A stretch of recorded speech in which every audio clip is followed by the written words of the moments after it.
Hello everyone and welcome to SN Study Station. Today we are going to discuss inequality part 2. इसका part first हमने already discuss किया हुआ है. उसमें हमने देखा था कि कितने तरीके के साइंस होते हैं, 5 टाइप्स ऑफ साइंस होते हैं, और अगर हमें रिलेशनशिप निकालना है फर्स्ट एंड लास्ट एलिमेंट के बीच तो वो हम कैसे निकालेंगे, कैसे फाइंड आउट करेंगे, ये सारी चीज़ें हमने देख ली है. तो आज इस पर बेस्ड हम कुछ और क्वेश्चन सॉल्व करने वाले हैं. देखिए, सबसे पहले इनइक्वालिटी कितने तरीके की होती है. तो इनइक्वालिटी इज ऑफ 2 टाइप्स. एक होती है डायरेक्ट इनइक्वालिटी और एक होती है कोडेड इनइक्वालिटी.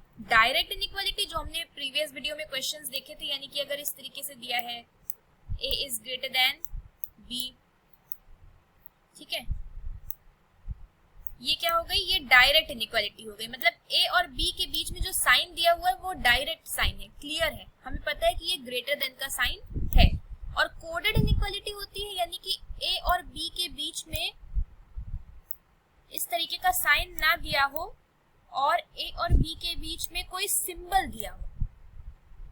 ठीक है, ये हो गया डॉलर. ठीक है, a और b के बीच में डॉलर का सिंबल है. तो यहाँ पे क्या है, ये एक कोड दिया हुआ है. हमें पता नहीं है कि डॉलर का मतलब क्या होता है. डॉलर का मीन्स कोई भी साइन से हो सकता है.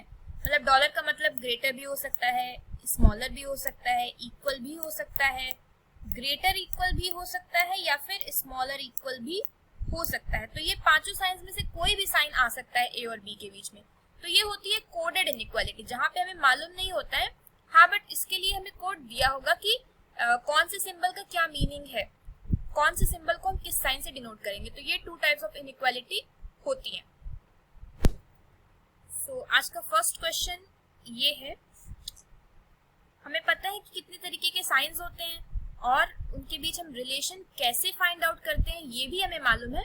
तो आज का क्वेश्चन क्या है, फर्स्ट क्वेश्चन है what is the relationship between p and n. यानी कि ये जो स्टेटमेंट दिया हुआ है इसमें p फर्स्ट एलिमेंट है और n लास्ट एलिमेंट है, इन दोनों के बीच क्या रिलेशन है ये आपको बताना है. अच्छा देखिए, ये हमने बताया था कि अगर फर्स्ट और लास्ट एलिमेंट के बीच आप साइंस देखेंगे, यहाँ पे साइंस कितने हैं, ये हो गया ग्रेटर का साइन, ये हो गया ग्रेटर का, ये हो गया ग्रेटर का, और ये भी हो गया ग्रेटर का. मतलब 4 साइंस है और चारों सेम साइंस है. तो अगर फर्स्ट एंड लास्ट एलिमेंट के बीच या जिनके बीच हमें रिलेशन फाइंड आउट करना है उनके बीच सारे साइन सेम होंगे तो वही साइन ही आ जाएगा, वही साइन ही हमारा आंसर हो जाएगा. तो यहाँ पे ग्रेटर का साइन बी ऑप्शन में है, यही हमारा आंसर हो जाएगा. Now move to next question. यहाँ पर क्या है, यहाँ पर है what is the relationship between A and D. Second question है. तो यहाँ पे एक स्टेटमेंट दिया हुआ है, ए और डी के बीच में बी और सी भी आ रहे हैं और उनके बीच कई सारे साइंस भी हमें दिए हुए हैं. तो ए और डी के बीच में क्या रिलेशन होगा. अच्छा, यहाँ पे अगर आप ऑब्जर्व करेंगे, देखिए इज इक्वल टू है, अगर इज इक्वल टू दिया हुआ है तो इज इक्वल टू का मतलब ए इज इक्वल टू बी, मतलब कि बी का जो बाकियों के साथ रिलेशन होगा वही ए का भी होगा. ठीक है, यानी कि B is greater equal to C है तो ए भी ग्रेटर इक्वल सी हो जाएगा, और बी का जो डी के साथ रिलेशन होगा वही ए का भी डी के साथ हो जाएगा. अच्छा, अगर हम यहाँ पर देखें तो यहाँ है ग्रेटर इक्वल हो गया और यहाँ पे लेसर हो गया. जहां पे भी हमें 2 अपोजिट साइंस मिले वहां पे हमें मालूम है कि उनके बीच कोई भी रिलेशन नहीं होगा. मतलब कि ए और डी के बीच में हमें 2 अपोजिट साइंस यहाँ पर मिल गए हैं, ये वाला और ये वाला, तो हमें मालूम है कि इनके बीच नो रिलेशन होगा. ठीक है.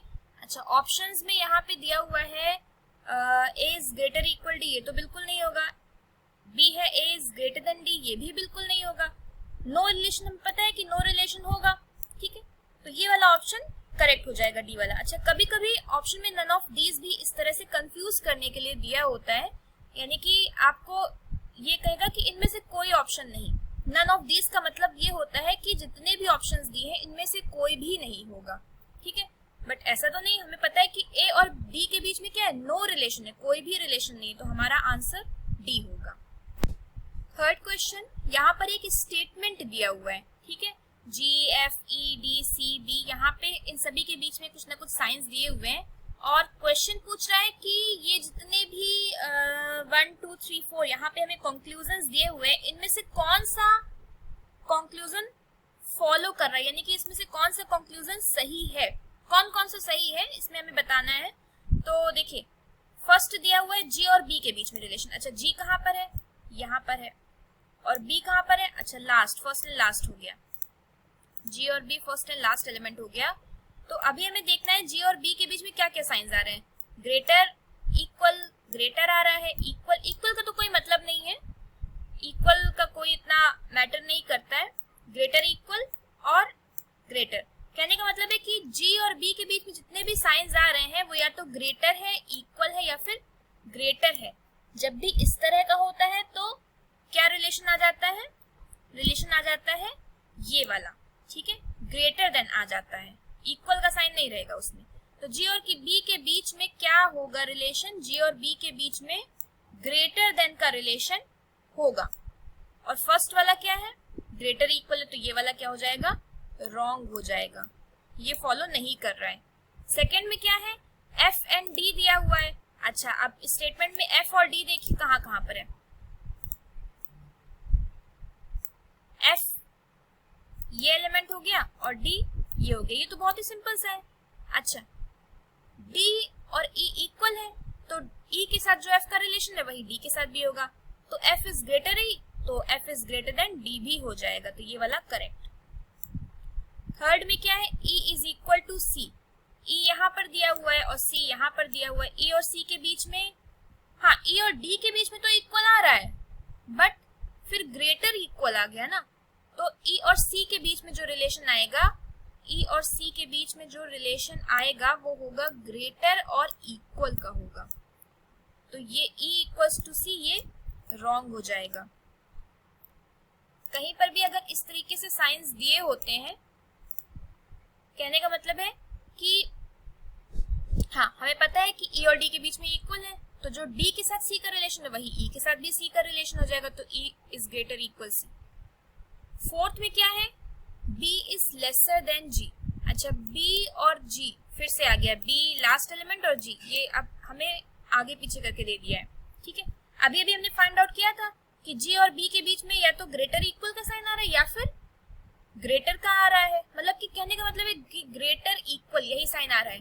तो g से b के बीच, g से b की तरफ जब हम जाएंगे है ना, यहाँ पे g से है ग्रेटर, तो ये वाला साइन आएगा, g से b ग्रेटर, यानी कि g is greater than b, और यहाँ पे क्या है, b की तरफ से लेसर है पर g की तरफ से क्या है, ग्रेटर ही है, g is greater than b है, तो ये वाला ऑप्शन करेक्ट हो जाएगा। मतलब कि इन सभी में से सेकंड और फोर्थ वाला कंक्लूजन फॉलो कर रहा है, ये दोनों करेक्ट है, बाकी फर्स्ट एंड थर्ड रॉन्ग है। Now this is your homework question, take the screenshot. इसमें भी आपको यही बताना है कि 3 कंक्लूजन्स दिए हुए इनमें से कौन सा करेक्ट है कौन सा रॉन्ग है, ऊपर वाले स्टेटमेंट को देखते हुए। Thank you for watching, please share this video to your friends if you find it helpful and subscribe to my channel which is SN Study Station.